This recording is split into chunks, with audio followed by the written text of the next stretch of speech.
Next, we're joined by Tom McDonough. He's president and COO of Sourcefire. It's a US-based network security company which was recently named the fastest-growing security company by Forbes. Tom, thank you very much indeed for joining us. First of all, what do you make of this attack on LinkedIn, and really, how safe is our data? You know, Rashad, thank you for having me here. You know, the internet can be a very dangerous place. LinkedIn is just another example of a very high-profile organization where they've made the news, but I can tell you that it's a pervasive problem. It's persistent. The problem is going to increase in scope. You know, eradicating hackers is essentially the equivalent to trying to eradicate disease. It's just not going to happen. Right, what does Sourcefire recommend in a situation like this? You know, what can you do to avoid an attack? Well, you know, today, many organizations today implement what we call static defenses. Static defenses just don't provide the protection that large organizations need. And one of the reasons why Sourcefire is growing so fast is because we've developed what we call a dynamic defense strategy. We provide our users with control and visibility into their networks so that they can identify where the vulnerabilities are before they're exploited by hackers. And, you know, I would submit to you that organizations out there really need to take a good look at their security, and they need to come up with new ways to implement these dynamic defenses rather than rely on old static defenses that just don't work anymore.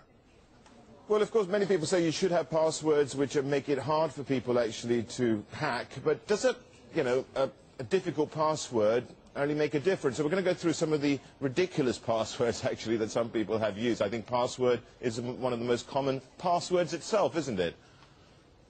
Yes, it is. You know, passwords are only as safe as the person who applies it can make it. You know, we recommend that people use very sophisticated passwords with multi-characters in them. It makes it more difficult to guess the password, and it makes it more difficult to break into a system as a result. Yeah, we just had some 4 depressing passwords: kill me now, I hate my job, that sort of thing, and hopeless as being passwords there as well. But let's just move on to legislation out there in the US to safeguard privacy. You know, I guess I'm trying to get at is how data protection legislation should really be framed here, and, you know, what are the pitfalls when actually framing such legislation? Right. Well, you know, this isn't Sourcefire's opinion. This is my personal opinion. I believe that we need stronger legislation in the United States to safeguard privacy as well as data protection. And, you know, I'll give you a perfect example. You can be sitting on an airplane. You can meet a person. They can give you their name and tell you where they live.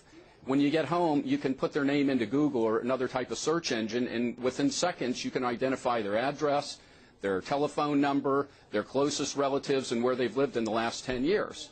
And with information like that so readily available, it's not surprising that we have so many problems. You know, it's not surprising that there's identity theft or credit card theft. So we believe that we need stronger legislation in the United States. Certainly we want to have an open society. We want to be transparent. But there should be a limit to how much personal information is exposed.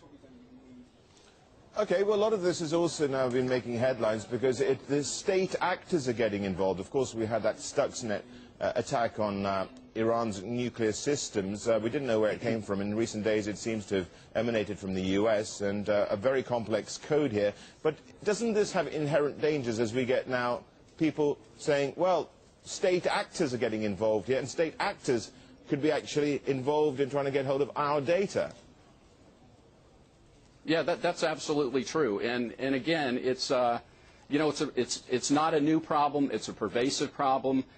There are nation-state attacks. I can't really comment on what the source was of Flame or the latest Stuxnet, but you know, it's on the rise, and it's going to continue. Okay, so what happens next here, and what about you as a company? Where do you grow? I mean, obviously Asia, your international operations are to be key here. What are you selling? What are the major concerns in this part of the world, and how important is it? Well, you know, we like to say that the Internet is a borderless environment. The attacks that take place around the world. They're not just located in one specific country or region of the world. So the technologies that we've built, this dynamic defense that I referred to earlier, basically provides protection for any organization, enterprise, or large government around the world. We believe that Asia is one of the fastest growing markets in Q1. Our international business grew 87% over the Q1 period in 2011. And again, we view Asia as a great market for us, and we're going to continue to invest in this market because of the opportunity. Tom McDonough, thank you so much for joining us.